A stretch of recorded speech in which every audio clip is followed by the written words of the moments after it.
Shalom, sahabat GKI, dimanapun saudara berada. Apa kabar hari ini? Saya berharap saudara semua dalam keadaan sehat dan tetap dipenuhi sukacita. Senang sekali kita dapat berjumpa kembali dalam Sapaan Gembala GKI bersama saya Pendeta Dina dari GKI Banyumas.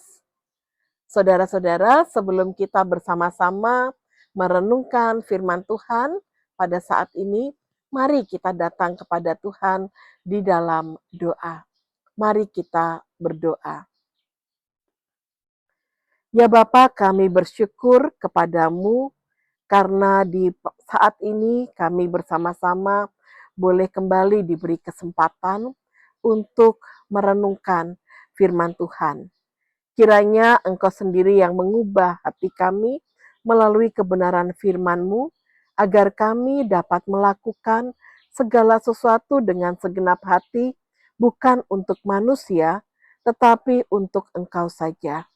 Urapilah kami, agar kami siap mendengar dan melakukan dengan setia apa yang menjadi kebenaran firman-Mu.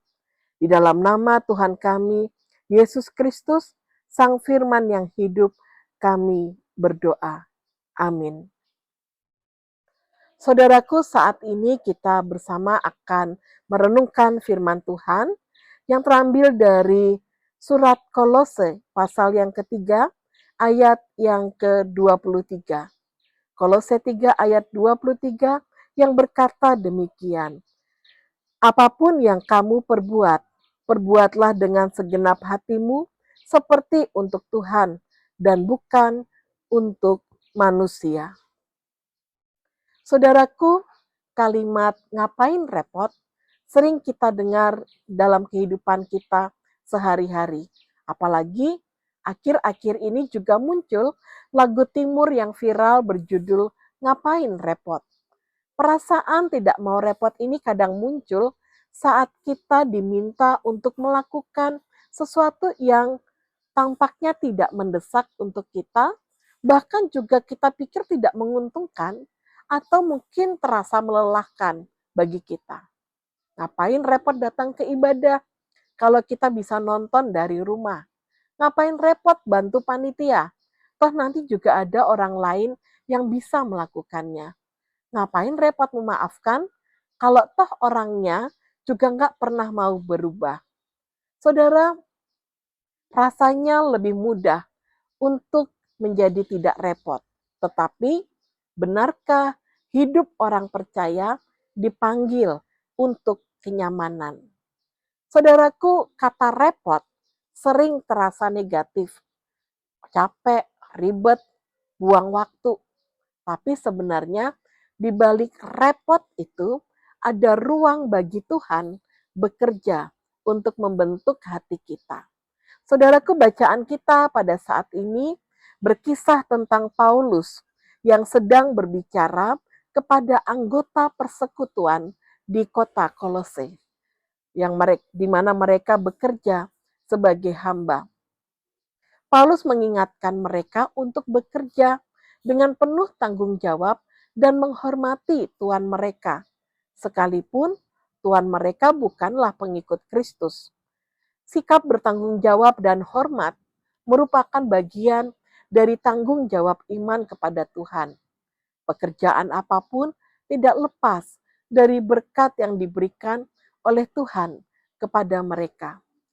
Ketika melakukan karya mereka sebagai persembahan kepada Tuhan, mereka akan mengerjakannya dengan sungguh-sungguh dan setia.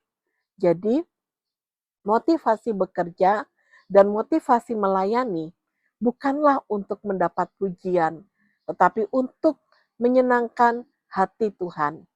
Sebagai orang Kristen, kesungguhan memenuhi panggilan melalui pekerjaan dan pelayanan kita merupakan bagian dari persembahan hidup kepada Tuhan.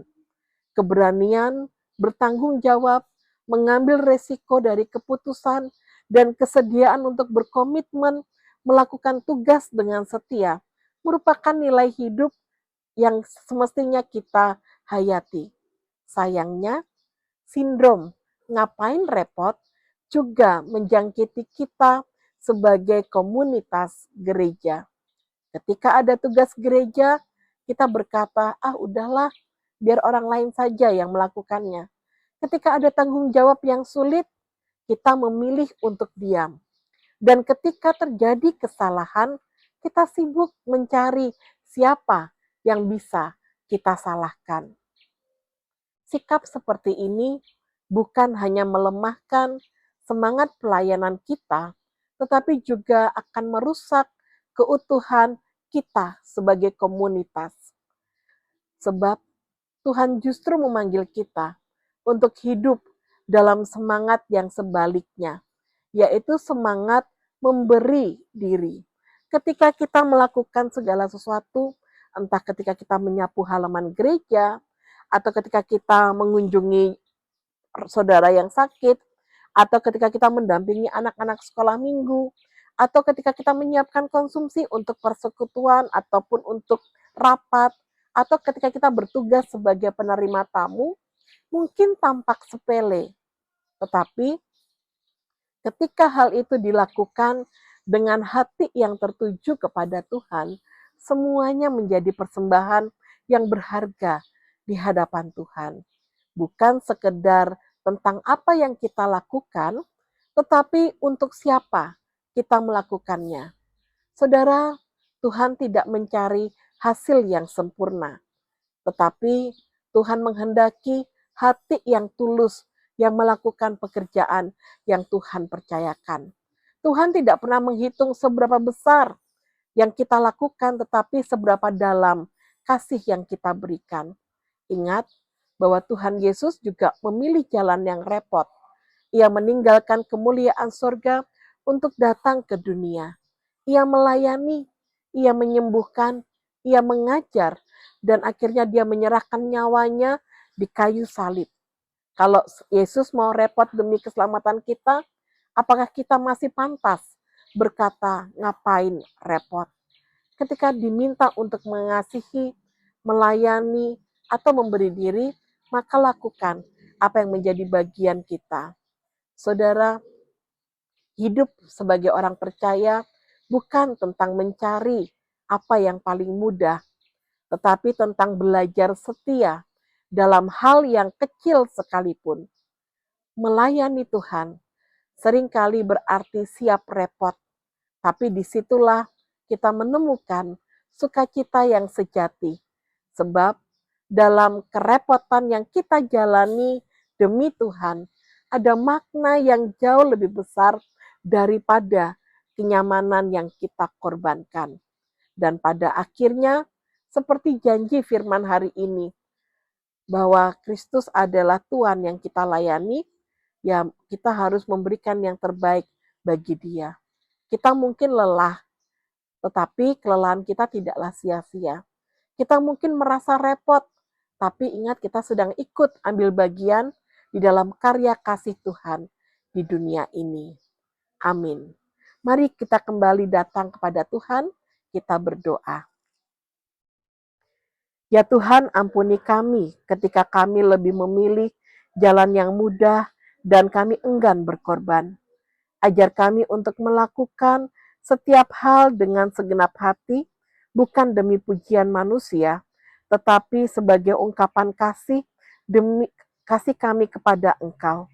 Dan biarlah Tuhan, Engkau yang mengingatkan kami bahwa ketika kami merasa repot, kami boleh tahu bahwa Engkau sendiri juga sudah melakukan apa yang menjadi bagian-Mu kepada kami, yaitu menyelamatkan kami. Biarlah dalam setiap pekerjaan dan pelayanan kami boleh menjadi, semua itu kami boleh lakukan sebagai wujud syukur kami, sebagai bentuk ibadah kami kepadamu. Terima kasih Tuhan Yesus, di dalam nama-Mu kami berdoa. Amin. Saudaraku, demikian sapaan Gembala GKI kali ini. Semoga firman Tuhan yang kita renungkan boleh menumbuhkan keteguhan iman kita dan semangat kita untuk terus menjadi saksi Kristus dimanapun kita berada. Salam kasih dalam Tuhan Yesus Kristus. Tuhan memberkati kita semua.